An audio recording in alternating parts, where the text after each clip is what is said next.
So, our biggest lessons in life often come from odd places. And in the summer of 2012, I found myself learning a very important lesson from an unlikely source.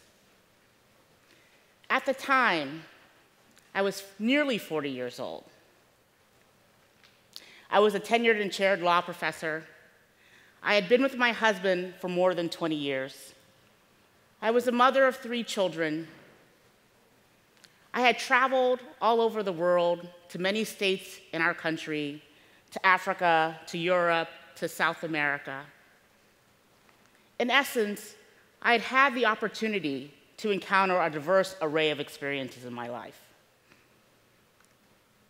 But in 2012, a 16-year-old girl from Virginia taught us, a really important lesson about what it means to excel and about how we can measure that excellence.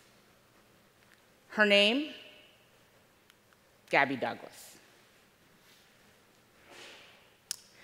And Gabby showed us one of the easiest ways to measure excellence by simply looking at who won and who lost. And in 2012, Gabby won, and she won big. First, she, along with her teammates, won gold for the United States in the team competition at the 2012 Olympics.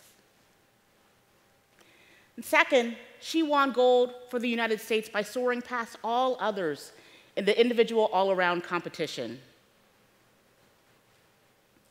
at the London Olympics. And Gabby also won by making history. She became the first African-American woman, in fact, the first woman of color, to win gold in the individual all-around competition in women's gymnastics at the Olympics. And with that, she also became the first U.S. Olympic female athlete to win gold in the individual competition and also win gold in the team competition. And as some of you may know, Gabby's contributions to that spectacular gold medal winning team were even more exceptional than they appeared on the face. Gabby was the only one of those 5 amazing female athletes to participate in competition on all 4 apparatuses. And she earned 1/3, not just 1/5, of the points for that gold medal winning team. Based on those facts alone, it's safe to say that Gabby taught us a lot about how excellence can come out of hard work and dedication and sacrifice.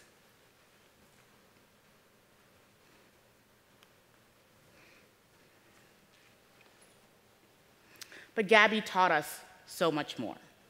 And I personally came across an additional lesson in a strange way. You see, I'm a glutton for punishment. And so I like to read the comments that appear at the end of internet articles. Crazy, right? No, I mean the people who write those comments are crazy, right? But all jokes aside,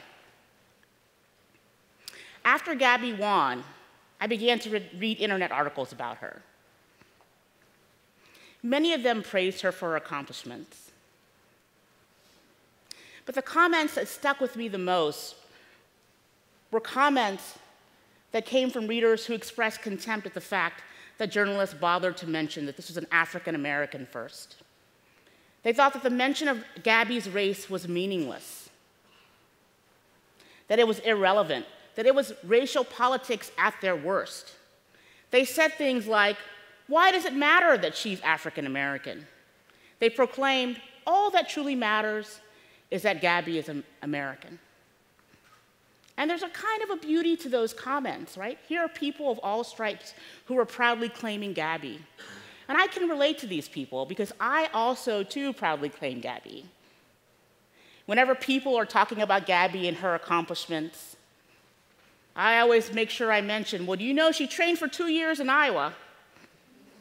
And I'm sure some of you do, too. But what I can't relate to is this insistence that we ignore her race, that we ignore the history behind her accomplishments. Because ignoring her race, ignoring the history of these accomplishments, actually discounts the full magnitude of her achievements. And here's why. Central to Gabby's achievements are the race-related obstacles that she had to overcome along the way. And what was Gabby's first race-related obstacle? Well, lack of Black female role models in women's gymnastics. Undeniably, role models are important. In fact, Dominique Dawes, after Gabby won the gold medal, choked back tears as she spoke about the importance of role models. She said in part, "And as I was able to help Gabby, now she's going to help a whole other generation of young girls and boys, African Americans, Hispanics, and other minorities, to see the sport of gymnastics as an opportunity to excel." And we even got a glimpse of how important this one role model, this role model of Dominique Dawes, a Black woman who had excelled in the sport of gymnastics during the 1990s, for Gabby Douglas. We got a peek of an interview when Gabby Douglas met Dominique Dawes for the first time. And when she met Dominique Dawes for the first time, she gave her a deep, long hug. The expression of joy on her face was priceless, but it was her words that really gave you the true meaning. She said, "Everyone kept saying, 'You're the next Dominique Dawes.' People always compared me to you. She's a miniature Dominique Dawes. So I was just flattered. I was like, if she can do that, I can. So ever since then, I wanted to go to the Olympics, and I would just go watch all your videos all the time." Plain and simple, role models are important. And the fact that Gabby was able to achieve what she did in the London Olympics in 2012, despite only seeing one Black female role model in her sport, is significant. So when people say they want to ignore that, they actually devalue her accomplishments. What was Gabby's second race-related obstacle? Remaining focused on learning the skills that it takes to be a world-class gymnast, despite the racial harassment she endured in her gym. In an interview with Oprah, Gabby talked about her experiences in her gym in Virginia. And she said that she experienced bullying tactics like being called a slave and being told that she should have reconstructive surgery on her nose because of its flat. And I know what some of you may be thinking. Sticks and stones can break my bones, but words will never hurt me. But we know the sentiments behind this popular saying are false. We've seen too many young children commit suicide because of words that should have never hurt them.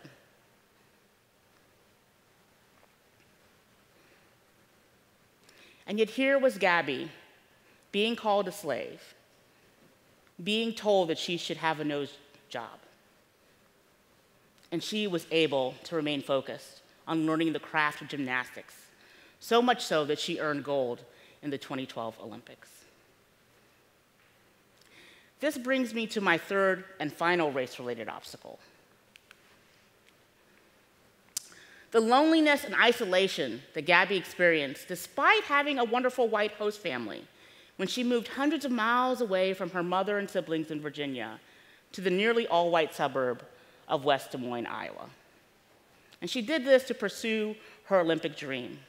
And for most of us, we leave our families for extended periods of time, and we find that difficult. And yet here was Gabby, a teenager, self-conscious, and the only white person in her neighborhood, and feeling even more self-conscious as a result. In fact, Gabby said, "I thought I was the only Black person in the whole state of Iowa." And as a person who lives in a small town in Iowa, I can relate to that. I can relate to the shock that she must have felt when she saw a sea of whiteness before her. In fact, Gabby's host mother would joke with her after a while about her isolation. They would joke together. She would say, "Look, black person down the street. I told you there was at least one other black person in Iowa." So imagine the isolation that Gabby felt in West Des Moines. In fact, even in my town of Grinnell, a town of 9,000 people in Iowa, we make fun of how white West Des Moines is. And when my husband and I go to a comedy club in West Des Moines, we find ourselves looking around, looking for another person of color.